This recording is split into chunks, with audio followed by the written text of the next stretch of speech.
Good evening, everyone. Welcome back to Failing is Not an Option, where we are all things marriage and family therapy, but not just for the MFT national exam. We talk about real life things that we may do with our clients, things that we may do with our families, couples, wherever the case may be. Whether if you're working in a school, community, clinic, health center, wherever the case may be, we are going to be discussing structural family therapy in this video, but we are going to be going a tad bit more in depth. I released a structural therapy video, but this one is going to be just a little bit more in depth because this is supposed to be for our study group. But instead of you all having me live, you are having me with the video. I am overbooked this weekend and I apologize. So tomorrow we are going to be doing a Kahoot for both structural family therapy and strategic family therapy. It might be 30 questions, it might be 50. We are up in the ante. We're done with the maybe 10, 15 questions that I've been given. We are up in the ante, but the only way I'm going to be able to do this is if I can just go ahead and do the Kahoot, because I'm going to have to rush back home in order to log on and sign on in order to send out this video link. I'm pushing it kind of close, but this video is going to be going out before you play Kahoot on Sunday night. So watch this video before you play the Kahoot game on Sunday night. I took from these two books, which is the Eli Karam book and Valeni's book, in order to make this PowerPoint presentation. I have provided the links for these, but I will continue to provide the links for these books in the description of this video. So let's get started, because structural family therapy is kind of like long, but not too long. So I'm going to try to make this video less than 20 minutes if I possibly can. So for domain 1, and remember, Valeni's book breaks the theories down by the domains. So for domain 1, the practice of systemic therapy, you have subsystems, boundaries, rigid boundaries, the diffuse, clear, disengaged systems, and the enmeshed systems that you see in some of these questions. However, when it comes to understanding some of these things, it is best to be able to have clarity over them, so when you see it in a question, you'll know, well, that looks like some rigid boundaries. Those boundaries look kind of disengaged, and this family seems just a little bit too close to each other, meaning that they are enmeshed. When we are talking about subsystems, we are simply talking about smaller units within the family structure. Spousal subsystem, executive subsystem, sibling subsystem, and then you have the grandparent subsystem, right? Those are some of your smaller units that they are kind of like broken down into. Now, if I was to go more in depth, I believe I saw somebody in group asking, what is the executive subsystem? In turn, the executive subsystem is the system that has the authority. The system that says, you may do this, you may not do this. In turn, the executive subsystem is the parent. Now, there is also one that they call, which is a parental subsystem. Parental subsystem consists of the mother and the father. Ultimately, that is the executive subsystem. They tell you what it is that you're going to do, what you're not going to do. They are here, and the children are here, right? So when you take a look at it, the spousal subsystem, yes, that is mother, father, husband and wife, the executive subsystem. But in the spousal subsystem, that is the husband and the wife system, where the husband and the wife do the things that they do as a marriage, and the children are separate from that. So that's all that it means when you see about executive, spousal, parental. It's all the same people. Who's in authority? Who tells who to do what, and when are they going to do it? Who's in charge here, and the children are there. That is how that works. I believe there was a question that I had said there were too many cooks in the kitchen because grandma was sticking her nose in the system that the parental subsystem is supposed to have the authority over. I believe it was one of those questions. So if you know what I'm talking about, then you've read my comment when I said grandma is too many cooks in the kitchen. Grandma needs to mind her own business. She's pushing boundaries right now, right? So when we take a look at those boundaries are for who? They are for us. They are for the person that puts them in place, and they protect us emotionally, and they also protect us physically. Boundaries allow what comes in, what comes out. So when we look at those boundaries, if we see that the boundaries are clear, that means they are concise, right? I know what I'm going to let in. I know what I'm going to let out when it comes to my emotions and when it comes to the physical component of me, right? If they are diffuse, it means they are not clear. People come and go as they can. Sometimes you may have these boundaries, sometimes you don't. That's why those people, those person, whoever it is taking advantage of you. No, get it right. The boundaries are for me. You coming a little bit too close, and I don't like that. You doing a little too much talking to me right now, and I don't like that. You are disrespecting how you make me feel, and I've told you before, I don't like that. Take a step back. Boundaries are for us and they protect us, right? Disengaged systems means that the system is isolated. People are more so like over here and over there, right? Well, far apart from each other. Versus when they are enmeshed, it means that they are a little too close. And I can't really see any boundaries or anything. I don't have any autonomy. I don't have any independence, right? Because we are a little too close to each other, meaning the boundaries have been diffused with each other. Diffuse leads to enmeshment, and those disengaged system leads to them being isolated and a little bit too far of like being too far away from each other, right? So I told you some of the key terms in structural therapy is very lengthy. I don't have to go through all of these. We've been like beating at a dead horse in a group about some of these terms, but I will go over some of them that I know people were still saying that they were getting like caught up on. When we look at the complementary relationships that we have, complementary relationships, it's different in God, there's another theory that uses it's different. But in structural therapy, it means that it's a balance that you have, right? And if you look at the example I have, when it comes to the parents, they're the ones listening to the children's feelings and everything, and then the children are doing what? They get the consistent boundaries from father and the emotional support from Sarah, where it's a complete balance within that family. It's not like it's like uneven where one maybe getting it sometimes over here, and then the next time they don't get it at the other end. It's a balance that it keeps, right? So when we look at the hierarchy, that's what I was talking about. Who is in charge? The hierarchy consists of the parents. The person that is giving the rules, the person that is saying, you're going to do this, you're going to do that. That is the hierarchy. And the hierarchy consists of what? Those subsystems that I just talked about, executive, parental, spousal. That is the hierarchy that comes into place, right? We know a coalition, two people against one, joining, mimesis. We talked a lot about that. The mimesis and tracking and intensity. These are some of your interventions that come along the lines of structural therapy. And then, of course, enactments, the role playing of the therapist telling them, you know what, show me what you did last night, the argument that you had. And we touched a little bit on shaping competence. I know there were some people who said that they had never heard of the term shaping competence. Shaping competence is not just a structural therapy term. It is also a cognitive behavioral term. Do not get them mixed up because they are slightly different, but I'm not going to confuse anyone, because shaping competence in structural family therapy is simply the family is paying attention to what you're doing right, the positive. We're not paying attention to this negative, what you're doing wrong. Just what it is that you are doing right, and we want you to stay on track with that, right? Boundary making. Need to find out in session who's enforcing the appropriate boundaries. What boundaries are inappropriate, and how can we change that? How can we alter some of those inappropriate boundaries that might be going on within the family? Unbalancing. There's a term that we just heard for strategic therapy. It means the same thing. Don't look too far into it. It means the exact same thing. Structural and strategic draws from each other, which ultimately draws from what? General systems theory. Keep that in mind when you are looking at these two models. These are your systemic therapy models that you are working with for strategic and structural. We talked a little bit about punctuation in structural family therapy as well in group today. And it is the therapist paying attention to the body language, but also allowing the client to know, hey, did you realize that you just raised your voice right now? Did you realize that every time that you talk to your mom, you move your body in the seat? That is the punctuation, emphasizing the body language of that client and bringing it to an awareness so that client is aware that this is what you're doing when you have these interactions with your family. Now, I just went through some of the interventions for structural family therapy very slightly. So let's take a look at some of the examples of the interventions of structural family therapy. The first one, intensity. This was something that a lot of people I know had said that they had never heard of.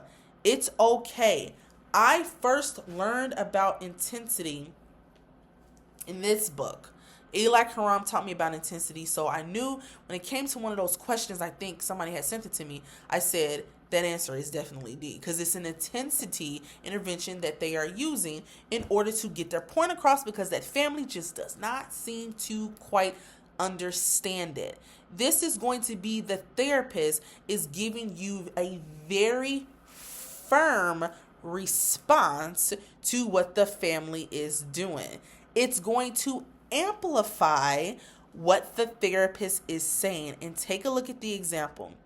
So you're saying you don't talk to your son at all after he yells at you. Not at all, because in session, it sounds like you do. So don't lie to me. Don't bullshit me. I've been watching your interactions. That's the therapist amplifying to let them know, hey, don't bullshit the bullshit, okay? I can see what's going on in here, right? So that therapist is going to be doing some tracking, paying attention to some of those interactions that they are constantly seeing, right? A therapist might raise their voice slightly or use a strong tone to mirror the family's intensity. That is what actually I just did. Can you feel what just happened there? That's the moment that everyone shuts down, because you know why? What you're doing, you need to stop doing, and we need to make some changes. I actually do this a lot with my kids at the school. Did you hear what you just said? Stop saying it, right? We're bringing awareness to it. I want you to know that what you're saying right now, you need to knock it off. I want you to know that what you're doing right now, it is impacting other people in this therapy room, right? That's intensity. And enactment. We've beat this into a dead horse. Like, we know, family comes in. Yeah, we had this huge fight last night. We've been having them all week long. The therapist is just going to say, show me what that looks like. Go ahead, have that conversation, have that fight right now. And that therapist is going to do what? Allow them to role play it out. Allow them to argue within that session, because that therapist is going to do what? Paying attention to the tone, the silences, some of the interruptions that might be going on between that interaction that family might be having. And then the therapist is going to say, okay, let's do it again. Let's try it this way. But this time, this is what I want you to do, and this is how I want you to respond. And it's going to be role playing, and then the therapist is going to be like, okay, well, I'm looking at this, I'm noticing this, I'm seeing this. This is what I want you to do. So then when you get back home and you find yourself in those same moments, you are going to start practicing what you role played in therapy. That is an enactment. Unbalancing, same thing that we talked about for strategic family therapy. The therapist is going to do what?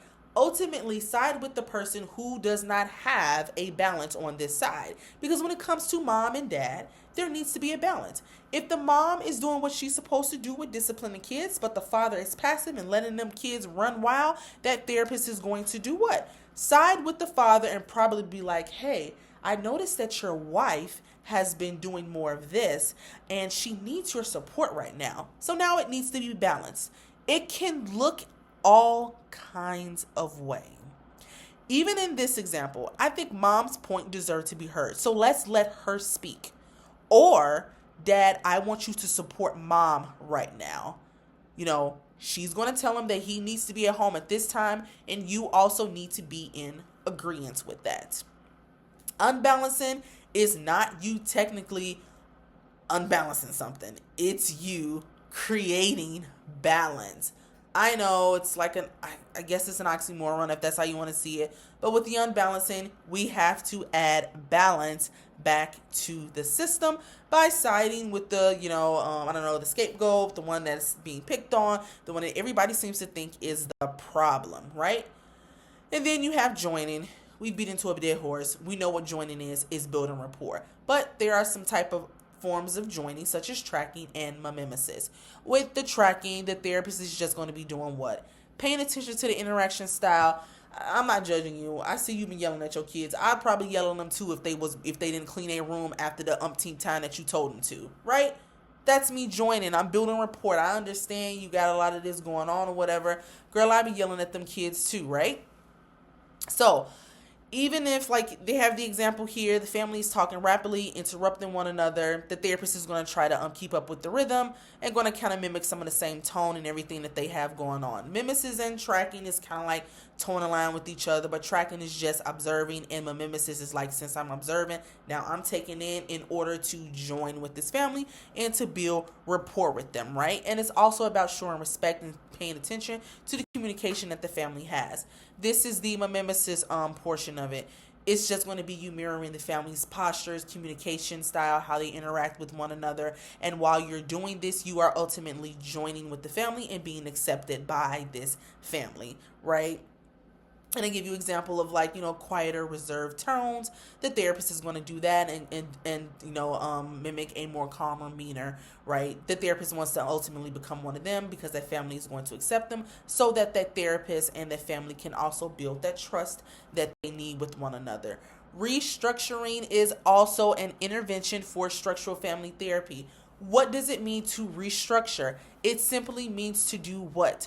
Alter, change the family organization. That's the boundaries, the interaction patterns that they may have, and the hierarchies. Like I keep saying, if that hierarchy is off, there's going to be symptoms within the family. This was a question.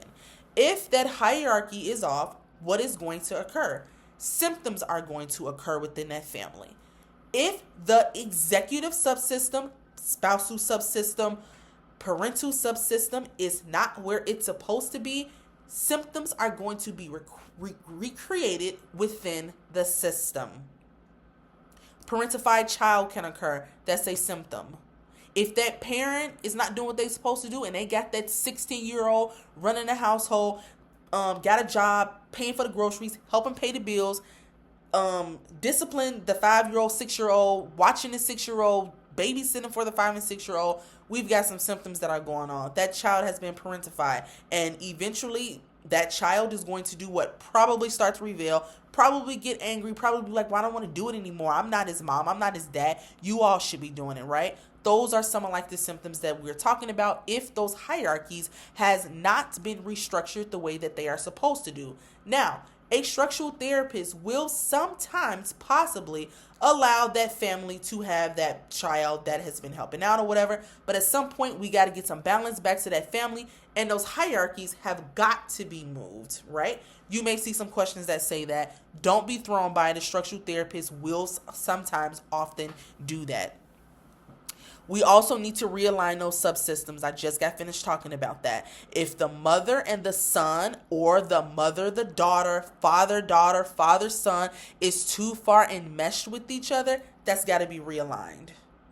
Because if that mother and that son is enmeshed, then where's the father? Below them. And that's not how it's supposed to be. Boundary making, again, that is with what? We need to have some of those boundaries in place with each other. We also need to have one person who is talking needs to be speaking, and the other person needs to be listening. That is how it goes. We need to put those boundaries in place. If the boundaries, like we discussed, is too rigid and everything and is causing a lot of the symptomatic behavior, then maybe we need to get some more clear boundaries that's going on. If the boundaries are too far enmeshed, we need to get some clear boundaries going on in there so that what? The hierarchies and the rest of the systems can fall directly into place, right? We need to have clear interpersonal boundaries and more lines that is clear of communication. That is restructuring in structural family therapy. Family mapping is also an intervention in structural family therapy. This is what some of those symbols mean. This is from actually this book. This is from this book.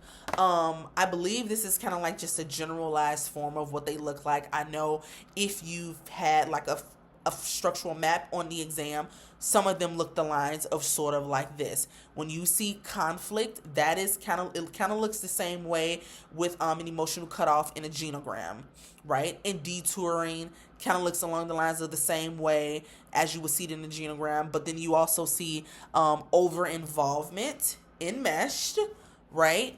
But we call it the fusion in the genogram. So don't be confused by words it means the same, but the words are different across different models, if that makes sense. And if anybody needs this, just let me know. I can give you like a PDF format. This is literally just I took a picture of it out of the book and I put it in here. So if anybody wants it, just let me know.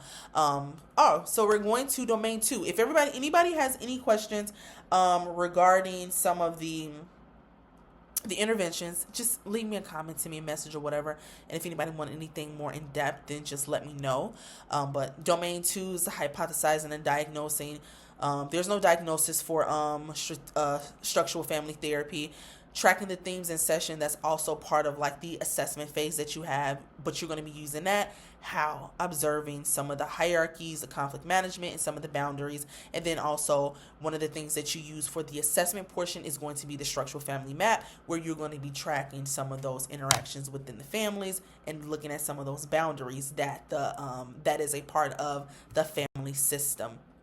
Domain 3, designing and conducting treatment. Who is involved in therapy? The entire nuclear family is involved in therapy because each member plays a significant role, right?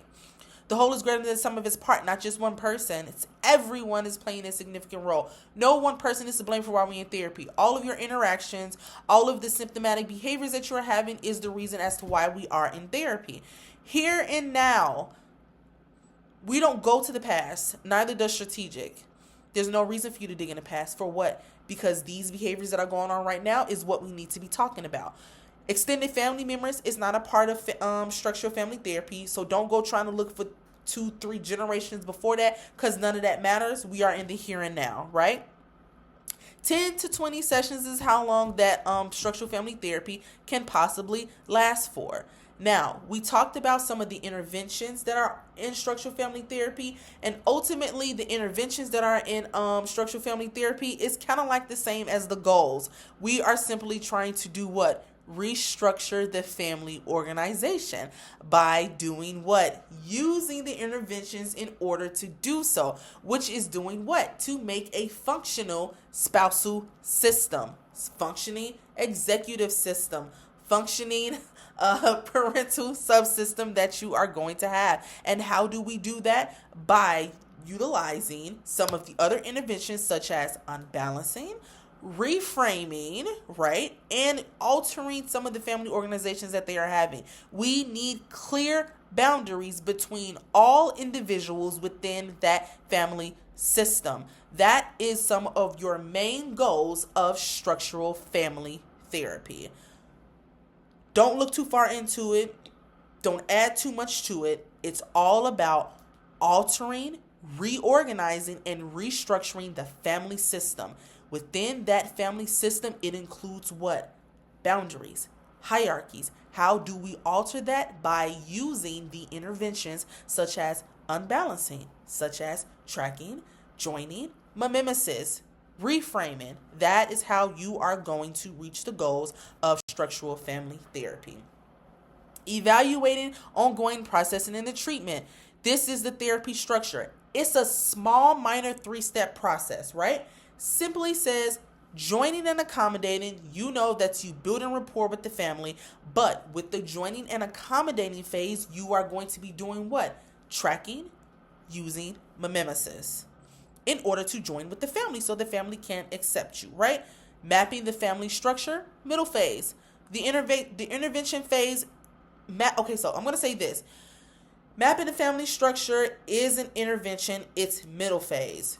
The intervention phase, they say it's like the last phase because it's kind of like all meshed in together, because even when you're going through the late phase of structural family therapy, you are still ultimately restructuring the family system, which is still a part of the middle phase of therapy, but it kind of slides on into the intervention phase, which is like the last phase. Yes, a family map is an intervention in structural family therapy, but the middle phase and the late phase it kind of runs into each other. So kind of treat it as such, except for the joining and accommodating. You know for a fact that you're not joining and accommodating in the middle phase or the late phase, so don't ever choose an answer for that, right? Mapping the family structure for middle phase, I can go for. Restructuring the family system, maybe middle leaning on into the late phase, but don't ever choose joining and accommodating for middle and the late phase. You are definitely going to get the answer wrong. And if you get it wrong, you've heard it from Carrie first. Let's put it that way. Okay, this is where everybody has been telling me all week long that structural family therapy and strategic therapy is kind of running into each other. Why? Ask yourself why. I know that structural and strategic draws from one another, which ultimately draws from what? Systems theory. But there are significant differences between structural family therapy and strategic therapy. Take a look at this chart. I kind of went through it myself, made the words, put all in that, did it, threw it into Google Gemini, and I said, make this into a chart, a nice chart. I've read through it extensively. I've checked the validity of it. It is all correct. Take some time and look this over and read it over. If you pay attention to it, the goals are so much different from each other. In strategic family therapy, we are looking at what? Behavior sequences that maintains the problem within the family system. But if we are looking at structural family therapy, for strategic, you want to alter. For structural, you also want to alter. But what are you altering that is different? You're altering some of those problem sequences. But in structural family therapy, you are altering the organization of the system. Major differences between each other, right? The roles are even different. Strategic, directive. I'm telling you what to do right now. Now, structural family therapy is kind of the same, especially when you want to look at intensity, right? But if you actually look at structural family therapy, it's more like a facilitator, kind of actively working with the family, kind of going with the flow of the family. Versus a strategic therapist, they just a one-man stand, just standing there telling you what to do, just orchestrating everything. You do this, you do this, you do this, you do that. Family, structural family therapy is kind of like filling it out, being a part of the family, kind of like dancing with the family. That's one way that I kind of look at it, right? And then if we take a look at the duration, structural family therapy is ultimately going to be much longer than strategic therapy. And some of those keywords differently that we're going to be looking at for strategic is going to be definitely those paradoxical interventions, right? Structural family therapist doesn't do paradoxical interventions, right? At least I don't think they do, right? So those are some of those major differences between two of these theories. And if you have been active in the group for the past 2 weeks for strategic and structural family therapy, you can sit here and tell me bit by bit the difference between these two theories without stumbling, without fumbling, without falling over some of the words, interventions, phrases, key terms that come with this. That tells me that you have clarity and understanding over these models, and there should not be any question that comes up on Kahoot tomorrow night that should stump you. So tomorrow night for Kahoot, I don't know, I was kind of sitting here thinking and talking to myself. I'm just typically I do 15 questions for Kahoot, but no, I think tomorrow night we're going to do between 30 and 50, so be prepared. Come prepared to think. Come prepared to look at these questions, dissect these questions, and understand these questions so that you can apply it to how you're working with your clients, families, couples, whatever the case may be. But we are going to take a look at each of these theories, ultimately see so that we have an understanding of it so that we can apply it when it comes to these questions. Alrighty, everyone. Thank you so much. I'm pushing it. I'm at about 30 minutes now. Thank you so much for rocking with me all the way until the end of this video. I will be talking to you all tomorrow morning, and I will see you all at Kahoot tomorrow night. Thank you.